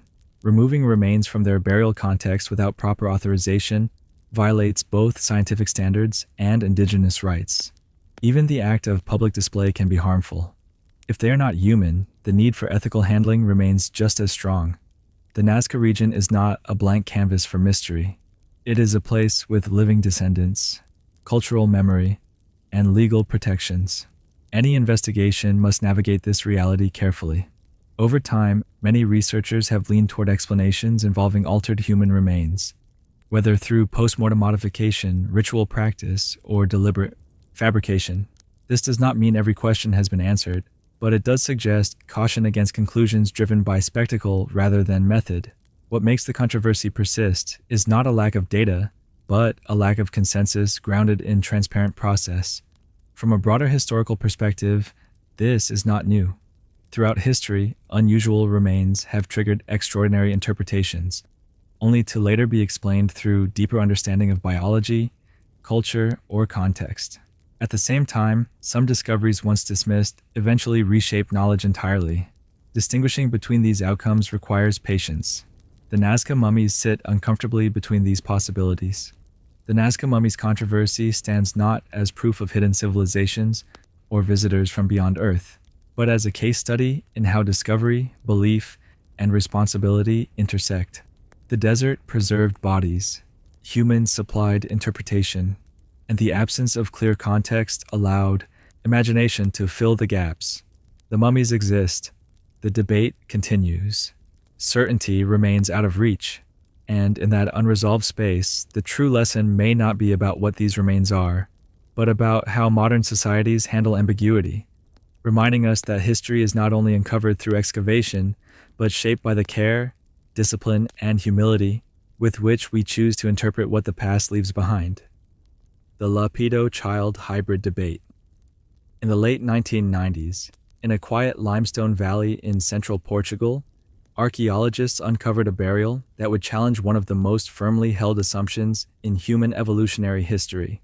The discovery was not dramatic in scale. It was not a city, a monument, or a hoard of artifacts. It was the carefully placed body of a young child, buried with intention, ritual, and respect. Yet this single skeleton would ignite a debate that reached far beyond the site itself, forcing scientists to confront uncomfortable questions about who we are, where we come from, and how clean the boundaries between human species really were. The child was found at the Lagarvelho rock shelter, and quickly became known as the Lapedo child.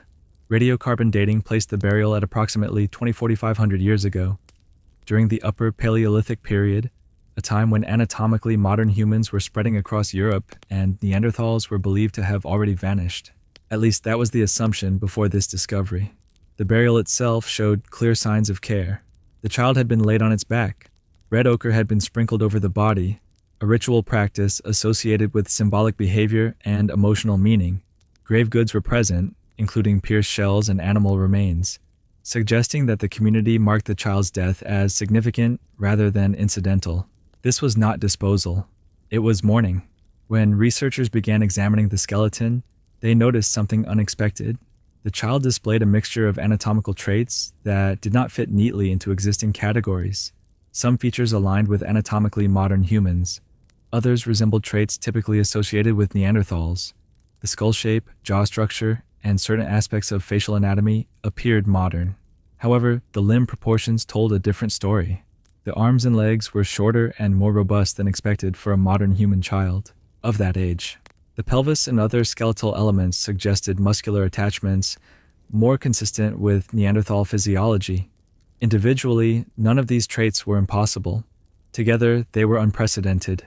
At the time, the dominant model of human evolution held that Neanderthals and modern humans were distinct species that may have overlapped briefly, but did not interbreed in any meaningful way. This separation was thought to be clean, with one population replacing the other. The Lapedo child complicated that narrative. Researchers proposed that the child represented a hybrid, descended from both Neanderthal and modern human ancestors. If correct, this would mean that the two groups did not merely coexist, but interbred, producing offspring who were fully integrated into human communities. This idea was controversial. Critics argued that the child's features could be explained by variation within modern humans, especially given the small sample size and the challenges of interpreting juvenile skeletons. Growth patterns in children are complex. Some traits that appear unusual in isolation may fall within normal ranges when development is considered. Others suggested that environmental stress, nutrition, or pathology could account for the robust limb proportions without invoking hybridization. The debate intensified not because of ideology, but because of implication. If the Lapedo child was a hybrid, then the boundary between Neanderthals and modern humans was not rigid. It was permeable. This would mean that Neanderthals did not vanish entirely, but were absorbed into the modern human gene pool. At the time of discovery, this idea was deeply unsettling to established frameworks. Years later, genetic evidence would reshape the discussion. Advances in ancient DNA analysis revealed that many modern human populations outside Africa carry Neanderthal DNA. Interbreeding was not hypothetical. It was real, measurable, and widespread. This genetic data did not prove that the Lapedo child was a hybrid, but it made the concept scientifically plausible in a way it had not been before. The skeleton itself, however, could not yield DNA due to preservation limits. This left anatomy as the primary line of evidence. From a human perspective, the debate over the Lapedo child reveals how science grapples with ambiguity. Researchers were not arguing over whether the child existed or whether it was buried intentionally. Those facts were clear. They were arguing over interpretation, over how much variation could be tolerated before a new explanation was required. This is where scientific humility becomes essential. Evolution does not proceed in neat categories. It is shaped by migration, contact, isolation, and adaptation. The idea that species boundaries are absolute is often more a product of classification than reality. The Lapedo child lived during a transitional period. Modern humans were expanding. Neanderthals were declining. Contact zones existed. Cultural exchange was possible. In such conditions, biological exchange becomes not only possible, but likely. What makes the burial especially powerful is that the community did not treat the child as different. There's no evidence of exclusion, no sign of fear, no indication of otherness. The child was buried with care, symbolism, and inclusion, suggesting that whatever their ancestry, they were fully human in the eyes of those who loved them. This challenges modern assumptions more than ancient ones. The debate continues today, not because evidence has been disproven, but because it resists simple resolution. Some researchers maintain that the child represents a population with mixed traits rather than direct hybridization. Others argue that the anatomical mosaic is best explained through interbreeding. What is increasingly clear is that the old model of complete separation no longer holds. The Lapedo child stands not as proof of a single theory, but as a turning point in how human evolution is understood. The discovery did not rewrite history overnight, but it weakened the walls between categories that once seemed immovable. A child was born, a community mourned, science reconsidered, and in that quiet burial, preserved beneath the stone and ochre, lies a reminder that human history is not a sequence of replacements, but a braided story of contact, blending, and shared survival, where the lines we draw today may say more about our need for clarity than about the realities of the past itself. The Red Deer Cave People. In the early years of the 21st century, a series of fossil discoveries from southern China quietly began to challenge one of the most settled timelines in human evolution. These remains did not announce themselves with dramatic headlines or immediate consensus. Instead, they unsettled researchers slowly as measurements were taken, comparisons were made, and familiar categories began to fail. The individuals behind these remains would later become known as the Red Deer Cave People, and their existence raised a question that science had believed was already answered. According to the dominant model of human evolution, by around 40,000 years ago, anatomically modern humans were the only human species left on Earth. Neanderthals had vanished from Europe. Other archaic groups were assumed to have disappeared earlier. Homo sapiens, it was believed, stood alone. The Red Deer Cave fossils complicated that story. The remains were recovered from several cave sites in southwestern China, most notably Red Deer Cave and nearby locations in Yunnan Province. Radiocarbon dating placed the bones between approximately 14,000 and 11,000 years ago. This is critical because it places these individuals well within a period when only modern humans were thought to exist. And yet, the bones did not look fully modern. The skulls displayed a mosaic of traits. Some features resembled early Homo sapiens, while others appeared more archaic. The cranial vault was thick. The brow ridges were pronounced. The face was broad and flat. The teeth were large. The jaw lacked the refined shape typically seen in modern humans of that period. At the same time, other traits aligned clearly with Homo sapiens. This combination was unexpected. These were not fossils from a deep, ancient layer. They were not transitional forms from hundreds of thousands of years ago. They belonged to people who lived alongside early farmers, artists, and toolmakers of the late Ice Age world. The immediate question was classification. Were the red deer cave people a previously unknown archaic human species that survived far longer than expected? Were they descendants of an earlier population that remained isolated in East Asia, while modern humans spread elsewhere? Or were they modern humans with unusually archaic features due to regional variation, genetic drift, or interbreeding? None of these explanations fit neatly. From an anatomical perspective, the remains did not match Neanderthals. They did not resemble Denisovans clearly, though Denisovan fossils are extremely rare and poorly understood. They did not align fully with Homo erectus either, a species believed to have disappeared much earlier. They existed in a gray zone. This is where the discomfort began. Human evolution is often taught as a sequence of clean transitions. One species replaces another. One form disappears as another spreads. The red deer cave people suggest a messier reality, where multiple human populations may have coexisted far longer than previously believed. From a human perspective, this is not surprising. Asia is vast. Its geography includes mountains, forests, deserts, and isolated valleys capable of sheltering populations from external influence for thousands of years. Genetic isolation is not theoretical. It's observable even in recent history.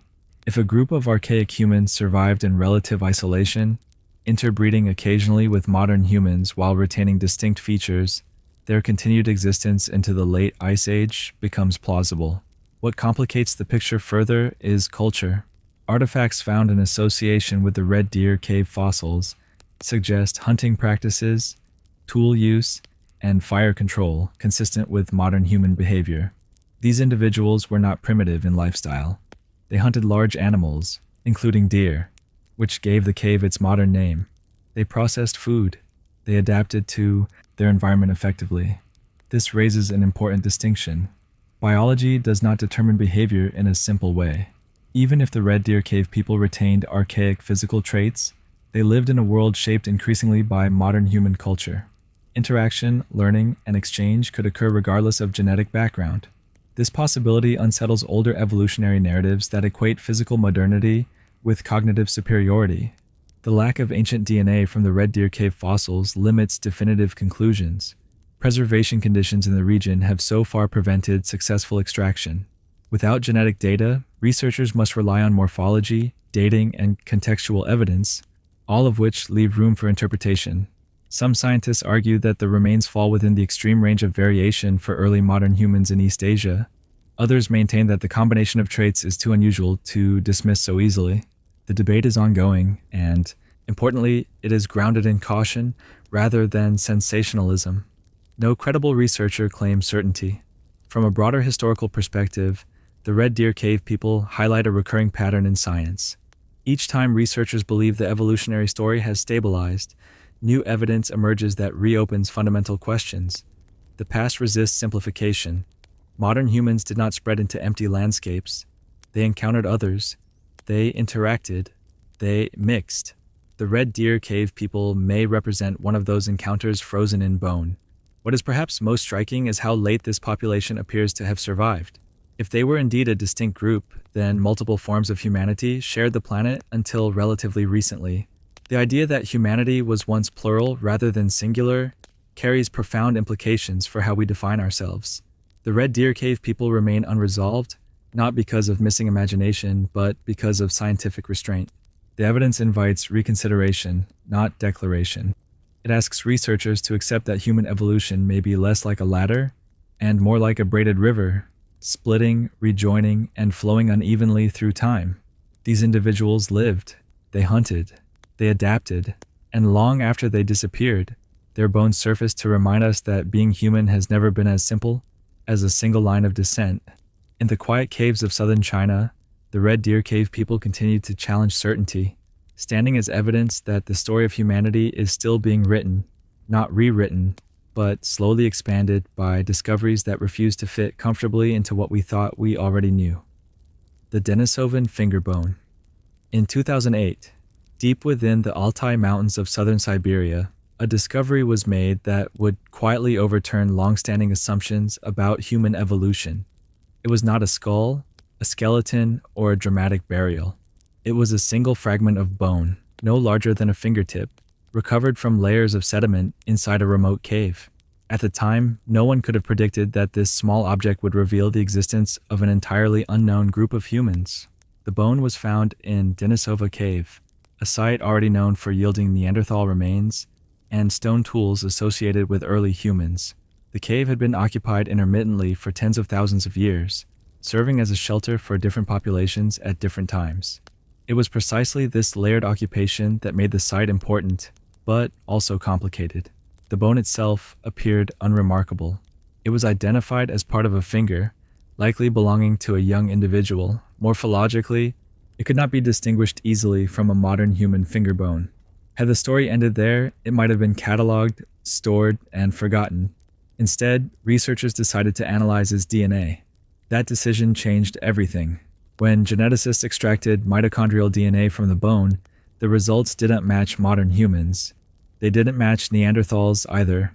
The genetic sequence pointed to a lineage that had split from other humans hundreds of thousands of years earlier. This was not a variation within a known group. It was evidence of a previously unidentified population. They were named the Denisovans, after the cave where the bone was found. What makes this discovery extraordinary is how little physical evidence exists. For years, the Denisovans were known almost entirely from this single finger bone, a few teeth, and later, tiny bone fragments. There is no complete Denisovan skeleton, no reconstructed face, no clear image of what they looked like. Yet, genetically, they are unmistakable. DNA analysis revealed that Denisovans were a sister group to Neanderthals, sharing a common ancestor after splitting from the lineage that led to modern humans. This placed them firmly within the human family tree, but on a branch no one had previously recognized. From a human perspective, this is deeply unsettling.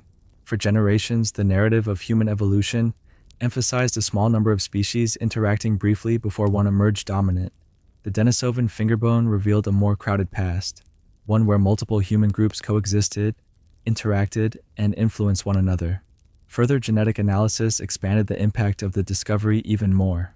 Researchers found Denisovan DNA in modern human populations, particularly among people in Melanesia, Australia, and parts of Southeast Asia. In some groups, up to 5% of the genome traces back to Denisovans. This meant that Denisovans were not an isolated, failed experiment. They interbred with modern humans, and their genetic legacy persists today. This raised immediate questions. How widespread were Denisovans? Where did they live? What did they look like? The cave in Siberia was clearly not their only home. Genetic evidence suggests Denisovans occupied a vast range across Asia, possibly from Siberia to Southeast Asia. Their environment would have included cold mountains, forests, and tropical regions, implying remarkable adaptability. Some Denisovan genetic contributions appear to have been advantageous.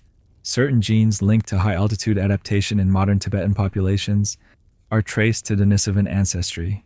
This suggests Denisovans were not only survivors, but specialists in extreme environments, and yet we know almost nothing about their culture.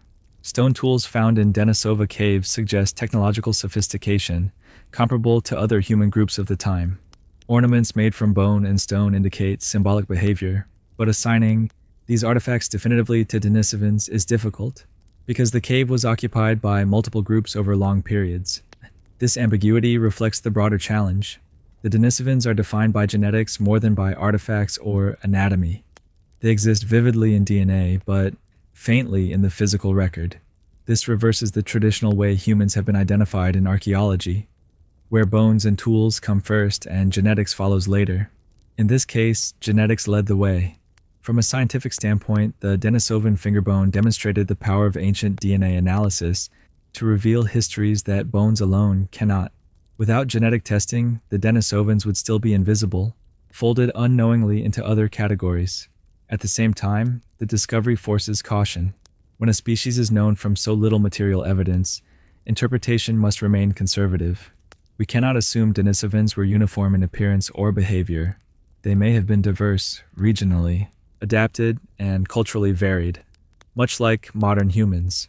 The fingerbone itself belonged to a young girl. Based on genetic markers, she lived around 50,000 years ago. She died, and her remains became part of the cave floor, mixed with those of other humans and animals. Nothing about her burial suggests ceremony or distinction.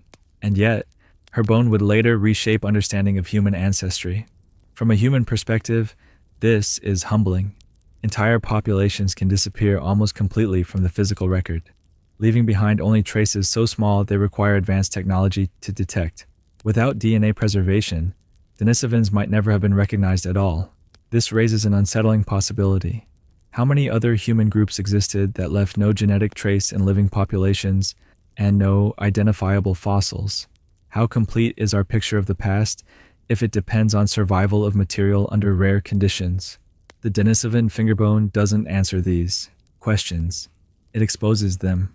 As this chapter closes, the Denisovan fingerbone stands as one of the most consequential fragments ever discovered. It reminds us that human history is not defined only by those who endured, but also by those whose influence survives quietly within us. A child lived in a cave. Her bone remained. A species was revealed. And in that fragile fragment of bone, science encountered a truth that reshaped the story of humanity, showing that our past was not a solitary journey toward modernity, but a complex landscape of encounters, overlaps, and shared survival, where even the smallest trace can alter everything we thought we knew about who we are and where we came from. The horned skulls of Sayre. In the early 20th century, in a quiet corner of the northeastern United States, a discovery was reported that did not align with accepted ideas about human anatomy or the archaeological record of North America. It did not come from a remote desert or an unexplored jungle, but from a routine excavation in a small American town. The place was Sayre, and what was allegedly uncovered there would later become one of the most controversial and disputed claims in American archaeological folklore. According to newspaper reports from the period, in the late 1910s, a group of workers excavating a burial mound near Sayre uncovered several human skeletons that displayed an unusual and disturbing feature. The skulls were described as having prominent horn-like protrusions extending from the forehead, symmetrical and solid, not broken or deformed bone fragments. These were not described as growth caused by injury or disease, but as anatomical structures emerging directly from the skull. The reports claimed that the skeletons were otherwise human in form. They were adult-sized, they were buried deliberately, they were found alongside artifacts consistent with indigenous North American burials. What made the discovery unsettling was not just the horns themselves, but the implication that these individuals belonged to a group entirely absent from known historical or biological records. Local newspapers treated the find as factual. Descriptions were detailed. Measurements were given. Illustrations accompanied some accounts. The skulls were reportedly sent to academic institutions for further study, and then the trail went cold. No confirmed peer-reviewed publication followed. No museum today displays the horned skulls. No verified catalog numbers exist, and that absence is where the mystery takes hold. From a historical perspective, the early 20th century was a transitional period for archaeology in the United States. Excavations were often poorly documented by modern standards.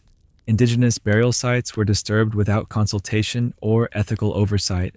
Artifacts were moved, mislabeled, or lost. At the same time, newspapers frequently exaggerated discoveries to attract attention. This creates a difficult problem.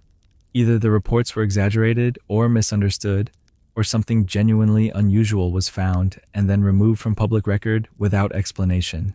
Both possibilities carry implications that are uncomfortable in different ways. Skeptical explanations focus on pathology. Certain rare medical conditions can cause abnormal bone growths on the skull, including osteomas or calcified tumors. Trauma, infection, or genetic disorders can produce protrusions that, when described by non-specialists, might appear horn-like. In poorly preserved remains, soil pressure and mineralization can further distort bone shape. From this view, the horned skulls may have been misinterpreted anomalies. However, this explanation does not fully satisfy supporters of the original reports, because medical conditions rarely produce symmetrical, horn-like projections in the same location across multiple individuals. The reports emphasized uniformity, not randomness. That uniformity is what transformed the discovery from curiosity into controversy. Another explanation points to cultural modification. Some ancient societies practiced extreme cranial modification, shaping skulls during infancy using bindings or pressure devices. While this can produce dramatic forms, it does not create true bony protrusions. Elongation and flattening are well documented. Horn-like structures are not. This leaves a gap. From a human perspective, the Sayre horned skulls are unsettling, not because they prove something extraordinary, but because they occupy a space where evidence once existed and now does not. There are reports, but no specimens. There are claims, but no material left to test. The disappearance of physical evidence is what fuels suspicion. Some alternative researchers argue that the skulls were intentionally removed from public view because they challenged established narratives about human history. They claim that institutions suppressed the find to avoid controversy. These claims often point toward major museums or academic bodies, but no verifiable documentation supports deliberate suppression. At the same time, absence of evidence is not evidence of conspiracy. Records can be lost, artifacts can degrade, collections can be reorganized or discarded, especially in an era before standardized archaeological practices. The Smithsonian Institution is often mentioned in connection with the Sayre skulls, but no confirmed Smithsonian records acknowledge receiving or studying them. This does not prove denial. It highlights the danger of retroactively assigning responsibility where documentation is missing. What remains undeniable is that the story persists in local memory and historical press archives. The horned skulls of Sayre did not emerge from modern internet culture. They predate it by a century. They were discussed in print when sensationalism still required physical reporting rather than viral repetition. This gives the story weight, but not certainty. From a broader perspective, the Sayre case illustrates a recurring tension in archaeology between what is reported and what survives. Many early discoveries were poorly handled. Some were exaggerated. Others were real but undocumented by modern standards. Sorting between the two becomes increasingly difficult as time passes. The horned skulls now exist primarily as narrative. They force us to ask uncomfortable questions. How much early archaeological data has been lost? How often were anomalous finds dismissed rather than investigated? How many stories persist because they were never properly resolved? The danger lies in certainty at either extreme. Assuming the skulls prove a hidden race of humans ignores the lack of surviving evidence. Dismissing the reports entirely ignores historical context and repetition across sources. The responsible position remains cautious uncertainty. The horned skulls of Sayre remain unresolved not because they rewrite history, but because history failed to preserve the materials needed to confirm or deny them. What survives is not bone, but memory, shaped by early reporting, local testimony, and the uncomfortable silence of missing evidence. Something was reportedly found. Something was taken away. Nothing remains to test. And in that gap, the story endures as a reminder that archaeology is not only about discovery, but about documentation, ethics, and preservation, because once physical evidence is gone, even the most extraordinary claims are reduced to questions that can never be answered with certainty, leaving us to navigate the uneasy space between skepticism and possibility with humility rather than conclusion. The alpine ice mummies. High in the mountain ranges of Europe, where ice once seemed permanent and time appeared frozen in place, the retreat of glaciers began to reveal something unexpected. As temperatures rose and ancient ice loosened its grip, human bodies started to emerge from the mountains, not as bones scattered by decay, but as preserved individuals whose final moments had been sealed by cold. These discoveries became known collectively as the alpine ice mummies, and they transformed both archaeology and our understanding of how fragile the boundary between life, death, and preservation truly is. The Alps are not a single environment, but a complex system of peaks, passes, and glaciers stretching across modern-day Italy, Austria, Switzerland, France, and Germany. For thousands of years, these mountains acted as natural traps. Travelers crossed them for trade, migration, and survival. But sudden storms, injuries, or exhaustion could turn a journey into a death sentence when bodies fell into snowfields or crevasses. The cold halted decomposition almost instantly, preserving flesh, clothing, and tools in a state rarely seen in archaeological contexts. The most famous of these discoveries is Ötzi the Iceman, found in 1991 near the modern border between Italy and Austria. Radiocarbon dating placed him at over 5,300 years old, making him one of the oldest naturally preserved human mummies ever discovered. His body was not ceremonially buried. He died where he fell, alone on a mountain pass, and the ice took over the role of caretaker. Ötzi's discovery was initially misunderstood. At first, he was assumed to be a recently deceased mountaineer.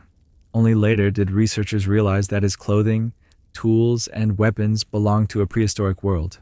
He wore a complex outfit made from multiple animal hides, carried a copper axe, and possessed a toolkit that revealed a society already skilled in metallurgy, medicine, and long-distance resource use. But Ötzi was not an isolated case.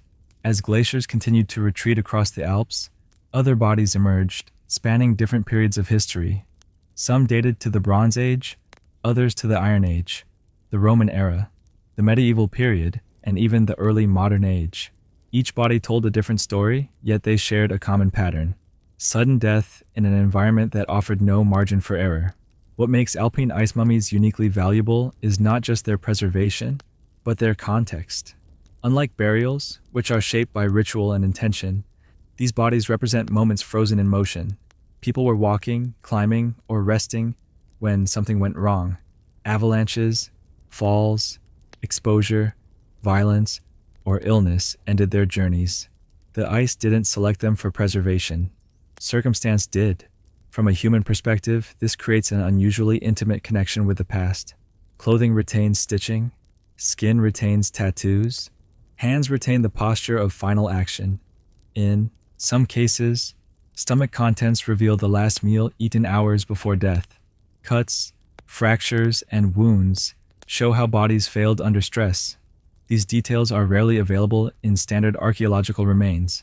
Scientific analysis of alpine ice mummies has reshaped assumptions about ancient life. Ötzi, for example, was found to have tattoos aligned with points used in acupuncture, suggesting knowledge of pain treatment long before written records describe it. He carried medicinal fungi. His teeth showed wear patterns linked to a grain-based diet. Isotopic analysis traced his movements across different valleys, reconstructing his life geography with remarkable precision. Later, ice mummies expanded this picture. Some showed signs of interpersonal violence, including arrow wounds and blunt force trauma, indicating that conflict existed even in remote mountain regions. Others appeared to have died from exposure after becoming lost or injured, highlighting how precarious travel was. In pre-modern times, the Alps were not empty wilderness, they were corridors. Trade routes crossed these mountains long before Roman roads formalized them. Copper, salt, and stone moved between regions. Shepherds followed seasonal grazing patterns. Messengers carried information. Soldiers crossed passes during campaigns. The ice mummies represent the cost of this connectivity. As glaciers retreat further, archaeologists face a race against time. Once exposed, ice-preserved bodies deteriorate rapidly. Bacteria awaken. Tissue decays. What survived for millennia can be lost in weeks if not recovered quickly. This has forced the development of new protocols, rapid response archaeology teams, and collaboration between mountaineers, scientists, and local authorities. Climate change, while destructive, has become an accidental archaeologist. This presents an ethical dilemma. Each discovery expands knowledge, but it also represents a life interrupted and disturbed after centuries of rest. Decisions must be made about recovery, study, reburial, and display. Indigenous and local perspectives increasingly shape how remains are treated, acknowledging that scientific value does not erase human dignity. From a broader historical standpoint, the alpine ice mummies challenge the idea that the past is distant or abstract. These were not kings or elites preserved intentionally.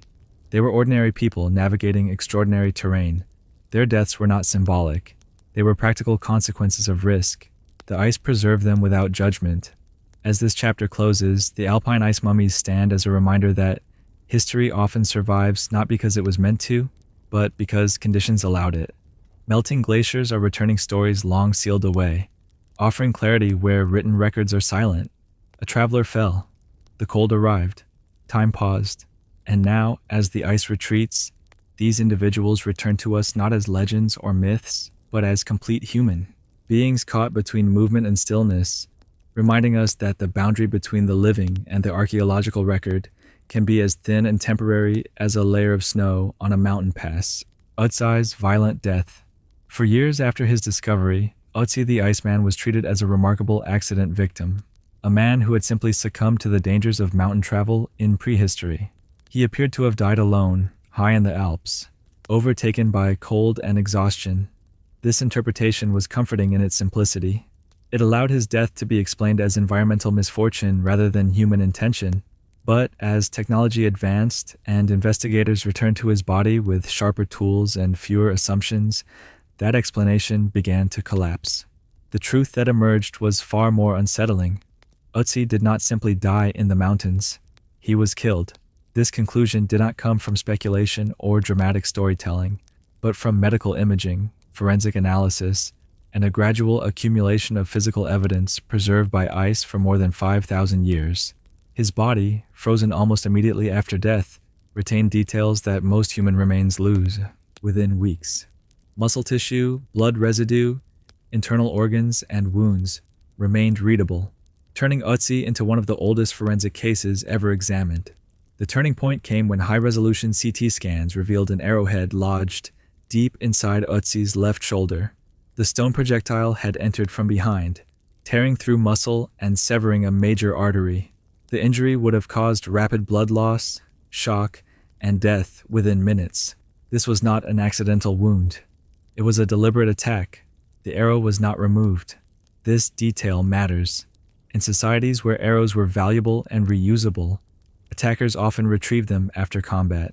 The fact that the arrowhead remained embedded suggests either that Ötzi collapsed quickly and his attacker fled, or that the encounter was sudden, chaotic, and unresolved. Further examination revealed additional injuries. Ötzi had a deep cut on his right hand, consistent with a defensive wound sustained shortly before death. The injury showed signs of healing, indicating it occurred days earlier, not at the moment of his final injury. This suggests that Ötzi had already been involved in violent conflict before he reached the mountain pass where he died. His body tells a story of escalation. He was injured. He kept moving. He climbed higher. This raises a critical question. Why was Ötzi alone at such altitude, wounded, carrying valuable tools, and moving through dangerous terrain, rather than returning to safety? To answer this, researchers examined everything else preserved with him. His equipment was intact and carefully assembled. He carried a copper axe, a rare and valuable item at the time, indicating high social status or specialized skill. His clothing was functional and well-made, suited for mountain travel. His stomach contents showed that he had eaten a substantial meal shortly before death, including meat and grains. He was not fleeing blindly, he was moving with intention. Pollen. Analysis revealed that Ötzi had recently traveled through lower altitude environments before ascending rapidly into the mountains. This suggests urgency. He did not gradually migrate upward. He climbed quickly, possibly to escape pursuit or to cross into another territory. From a human perspective, this reframes his final journey completely. Ötzi was not a lost traveler. He was a man under threat. The identity of his attacker remains unknown, but several scenarios are plausible. He may have been ambushed by rivals over territory, resources, or status. The copper axe he carried would have made him a target. Alternatively, he may have been involved in internal conflict within his own community, forced into exile or pursuit. What is especially telling is the position of his body. Ötzi was found lying on his side, not posed or buried. There was no attempt to cover him with stones or perform ritual burial. This suggests that whoever killed him did not remain long after the attack, either unaware that he had died or unwilling to risk staying in the exposed mountain environment. The mountain itself became the final participant. Cold immobilized his body almost immediately. Snow fell. Ice sealed him in place. Unlike countless other victims of prehistoric violence, Ötzi was not scavenged, disturbed, or decomposed. He was preserved exactly where he fell, turning his death into a frozen moment rather than a forgotten one. This preservation allows modern science to reconstruct not only how he died, but how violence functioned in his world. The Chalcolithic period, often imagined as peaceful and transitional, was clearly not free from conflict.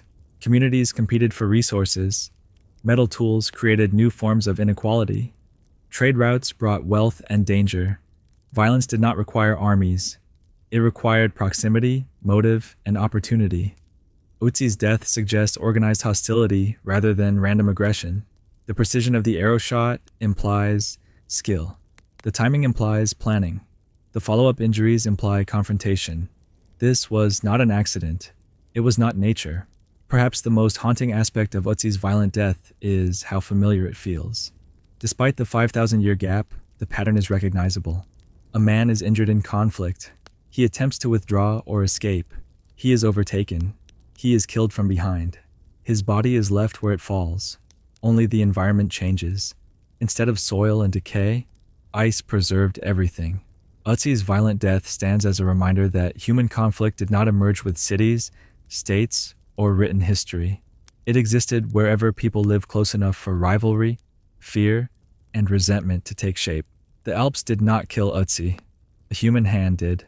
The arrow flew, and in that sequence, preserved beneath ice for millennia, lies one of the clearest messages archaeology has ever delivered, that the deepest human behaviors, including violence, survival, and flight, have remained constant far longer than civilization itself, waiting patiently for the moment when the ice would finally release the truth. The Patagonian Giant reports, when European explorers first reached the southern reaches of South America, they encountered a land that felt fundamentally different from anything they had known. Vast open plains stretched to the horizon, winds moved constantly across empty space, and human presence appeared sparse yet imposing. It was here, in the region that would later be called Patagonia, that a series of reports emerged describing people of extraordinary height, reports that would persist for centuries and become one of the most enduring anthropological mysteries of early exploration. The earliest widely circulated accounts came from the expedition of Ferdinand Magellan, who sailed through the southern Atlantic in the early 16th century. Members of his crew described encountering native inhabitants who towered over Europeans, individuals they claimed were so tall that an average sailor reached only to their waist. These people were later referred to as Patagonians, a term whose exact origin remains debated, but which became inseparable from the idea of giants. These were not isolated remarks. Over the next 200 years, explorers, sailors, missionaries, and chroniclers repeatedly described the indigenous peoples of Patagonia as unusually tall and powerfully built.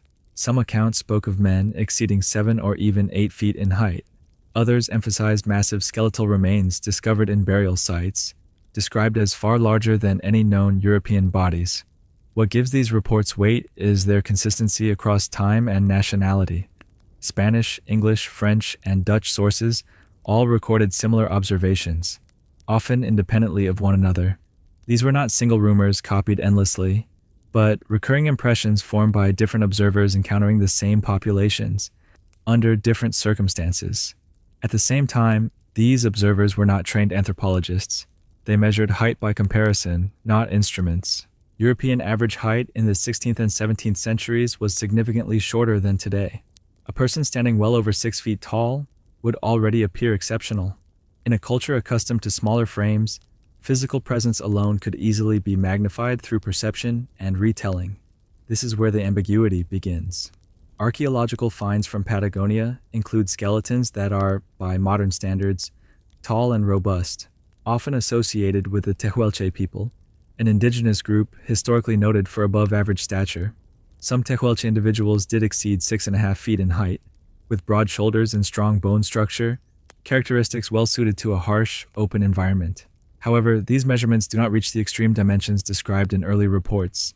This gap between physical evidence and historical narrative is critical. From a scientific perspective, no verified skeletal remains exist that conclusively demonstrate a population of true giants in Patagonia, meaning individuals consistently exceeding 7.5 or 8 feet as a norm. Museums that once displayed so-called giant skeletons often later reclassified them as misassembled remains, exaggerated reconstructions, or individuals affected by medical conditions such as gigantism. Yet the story does not end there. Several 19th century reports describe skeletons unearthed during construction or excavation projects in South America that were later lost, reburied, or removed without proper documentation. As with many early archaeological finds, record-keeping was inconsistent, and indigenous burial sites were often disturbed without care or study. This created a situation where claims could not be verified, but also could not be conclusively disproven. From a human perspective, the Patagonian giant reports reveal as much about perception as about physiology. Early explorers were encountering a world that challenged their assumptions at every level. Geography was unfamiliar, cultures were unknown. Bodies that differed from European norms became symbols of otherness. Height, strength, and physical presence were quickly transformed into markers of myth. The label of giant was not purely anatomical. It was cultural. It was psychological. It was narrative. Once giants entered the written record, they became difficult to remove. Cartographers labeled regions as lands of giants. Writers repeated the descriptions. Readers expected them. Each retelling reinforced the previous one, even as direct evidence remained elusive. At the same time, it would be a mistake to dismiss the reports entirely as fantasy. Human populations do vary significantly in average height due to genetics, diet, and environment. Patagonia's indigenous groups were among the tallest recorded in the pre-industrial world. Their physical presence alone would have left a strong impression on much shorter European observers, especially when combined with cultural misunderstanding and the tendency to dramatize the unknown. The real mystery, then, is not whether giants existed, but how easily observation becomes legend when documentation is weak. Were there individuals of exceptional height in Patagonia? Almost certainly. Was there a population of non-human giants? No credible evidence supports this. Did early observers exaggerate what they saw? History suggests yes, but exaggeration does not mean invention. It means amplification. The Patagonian giant reports also highlight a broader pattern in early exploration narratives. Similar stories emerged in North America, Africa, and Asia, often tied to encounters with unfamiliar peoples whose physical traits stood outside European norms. Over time, science replaced myth, but only where evidence survived long enough to be studied properly. In Patagonia, much of that evidence was lost to time, displacement, and neglect. The Patagonian giants remain not as proof of an extinct race, but as a lesson in how human difference becomes legend under conditions of uncertainty. The reports were real. The encounters were real. The people were real. What changed was the story. Bodies became bigger. Distances became longer. Memory became myth. And in that transformation, Patagonia gained its giants, not because human biology broke its limits, but because early history lacked the tools to separate measurement from meaning, leaving behind a mystery shaped less by bones than by the powerful human need to explain the unfamiliar in terms large enough to match the scale of a vast and intimidating land.